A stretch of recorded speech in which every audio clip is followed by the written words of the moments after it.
और जो मारा जाता है उसको वही दफना दिया जाता है। किसी भी आतंकवादी को उसका महिमा मंडन करने के लिए जनाजे की इजाजत नरेंद्र मोदी के शासन में नहीं। ये बाटला हाउस की देखकर सोनिया जी फूक फूक कर रो पड़ी। अरे रोना था तो शहीद मोहन शर्मा के लिए रोते, बाटला हाउस के आतंकवादियों के लिए रोना आता है। हमारी तो सेना ने ठोक दिया, सीआरपीएफ ने ठोक दिया मन। अब मेरा तो जवाब पन्ना ना देता है ना वो मांगना बनता है। मैं आज सुबह ही सलमान खुर्शीद जी का वो इंटरव्यू मेरे मोबाइल में रिजर्व कर आया हूं। आप जब भी कहोगे ये पूरे टीवी पर बताने के लिए मैं तैयार। मेरे कह रहे हैं बताओ, आप बताओ, बताना है या नहीं बताना। नमस्कार, मैं हूं हिमांशु मिश्रा और आप देख रहे हैं भारत न्यूज हिंदी। आज लोकसभा में ऑपरेशन सिंदूर पर दूसरे दिन की बहस हो रही थी।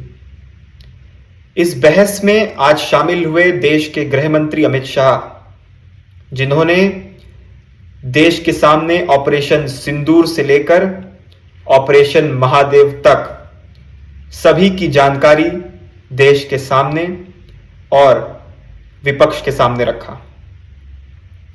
उन्होंने न केवल आज इन दोनों ऑपरेशन की जानकारी दी, बल्कि विपक्ष के जितने भी सवाल थे उनका एकदम सटीक जवाब देते हुए उन्होंने आज विपक्ष को घेरा।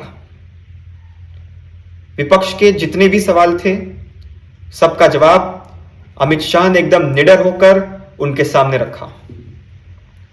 उन्होंने अपने भाषण की शुरुआत ही एक बहुत बड़े खुलासे के साथ की, और वो खुलासा ये था कि पहलगाम में जिन आतंकियों ने निर्दोष लोगों की, वो 26 लोगों की जान ली थी, उनको आज सेना ने खत्म कर दिया, उनको सेना ने आज ठोक दिया। और यह सब हुआ उस ऑपरेशन महादेव में, जो कि कल खत्म हुआ। अमित शाह ने बाकायदा सबूत के साथ विपक्ष को और देश की जनता को यह बताया कि जो 3 आतंकी ऑपरेशन महादेव में मारे गए, वो वही 3 आतंकी थे जिन्होंने पहलगाम में आतंकी हमला किया था। और इसका सबूत देते हुए उन्होंने चंडीगढ़ में एफएसएल की रिपोर्ट दी। इस रिपोर्ट में यह टेस्ट किया गया था कि जो गोली, कारतूस पहलगाम में जहां आतंकी हमला हुआ वहां से जो गोला बारूद मिले थे, वो कौन से गन से चले थे और किस से यूज किए गए थे। जब ऑपरेशन महादेव के तहत तीनों आतंकियों को मार गिराया गया, तो जो उनके पास से गन मिली, उनके पास से जो हथियार मिले, उसको भी टेस्ट किया गया। और जब दोनों टेस्ट को मैच किया गया तो यह पाया जाता है कि जो गोली पहलगाम में आतंकी हमले के लिए इस्तेमाल की गई थी, वो जो 3 आतंकी मारे गए, उनके पास जो हथियार थे, वो गोली उससे मैच करती है। तो अमित शाह ने संसद में यह साफ कर दिया कि ये वही 3 आतंकी थे जिन्होंने पहलगाम में यह बर्बरतापूर्ण हमला किया था। उसके बाद विपक्ष के सवाल पर अमित शाह ने जवाब दिया। और अमित शाह ने सिर्फ जवाब नहीं दिया, अमित शाह ने दहाड़ा, विपक्ष के सामने ऐसी दहाड़ लगाई जिससे पूरा विपक्ष पस्त हो गया। विपक्ष के सवाल थे कि पहलगाम में आतंकी कहां गए, कैसे छिपे, क्यों अभी तक ढूंढा नहीं गया। तो उसका जवाब तो शुरुआत में ही अमित शाह ने दे दिया कि आतंकी छिपे नहीं, आतंकी निपट गए, सेना ने ठोक दिया। उसके बाद उन्होंने विपक्ष को जिस तरीके से घेरना शुरू किया वो मैं अभी आपको बताऊंगा। उन्होंने विपक्ष का जो सवाल था कि सीज फायर क्यों हुआ, किस दबाव में हुआ, और पीओके वापस क्यों नहीं लिया जब हम एक अच्छे पोजीशन में थे? इस पर अमित शाह ने जो जवाब दिया वो सुनने लायक था।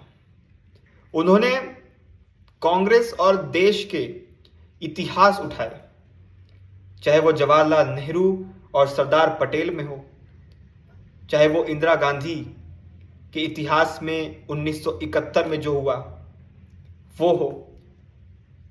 उन्होंने विपक्ष को घेरा कि जवाहरलाल नेहरू ने पीओके दिया तभी तो यह समस्या आई पीओके लेने की। उन्होंने कहा सरदार पटेल तो जवाहरलाल नेहरू को आकाशवाणी तक रोकने गए थे कि भाई आप अनाउंसमेंट मत कीजिए कि हम ये युद्ध रोक रहे हैं। उन्होंने कहा कि अगर जवाहरलाल नेहरू ने युद्ध नहीं रोका होता तो सरदार पटेल तो पाकिस्तान को खत्म कर देते और आज पूरा कश्मीर हमारे पास होता। फिर उन्होंने बात की इंदिरा गांधी की, 1971 में जो युद्ध हुआ पाकिस्तान के साथ उसकी बात की। उन्होंने कहा कि जब हमारे पास 93,000 सैनिक पाकिस्तान के थे, इतने डोमिनेंट पोजीशन पे थे, तो क्यों हमने पीओके नहीं लिया? क्यों हमने वहां सरेंडर कर दिया?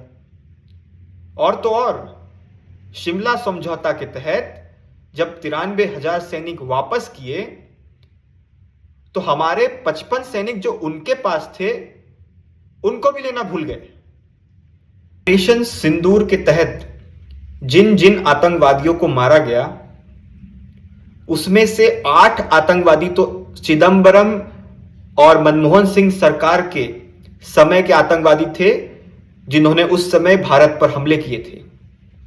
उन्होंने विपक्ष पर आरोप लगाया कि आपने तो उस वक्त कुछ नहीं किया, इन आतंकवादियों को ऐसे खुला छोड़ दिया। यह तो नरेंद्र मोदी सरकार है जिन्होंने इन आतंकवादियों को मारा। तब के अटैक का बदला आज नरेंद्र मोदी सरकार ले रही है। इसके बाद उन्होंने राहुल गांधी को खुला चैलेंज दे दिया। चैलेंज ये कि राहुल गांधी सवाल करते थे कि पहलगाम हुआ, सरकार ने ऑपरेशन सिंदूर किया, सरेंडर कर दिया, तो उस पर अमित शाह ने कहा कि 2005 से लेके 11 के बीच में 27 आतंकवादी हमले हुए थे। उन्होंने राहुल गांधी से पूछा कि इन आतंकवादी हमलों का बदला आपकी सरकार ने क्यों नहीं लिया, और उन्होंने चैलेंज किया कि संसद में आकर राहुल गांधी ये जवाब दें कि इन आतंकवादी हमले के बाद भारत सरकार ने क्या कार्रवाई की। तो जिस तरीके से अमित शाह ने आज ये भाषण किया वो एकदम दहाड़ था, एकदम शेर की दहाड़ जिसे कहते हैं। उन्होंने आज चिदंबरम को भी घेर दिया।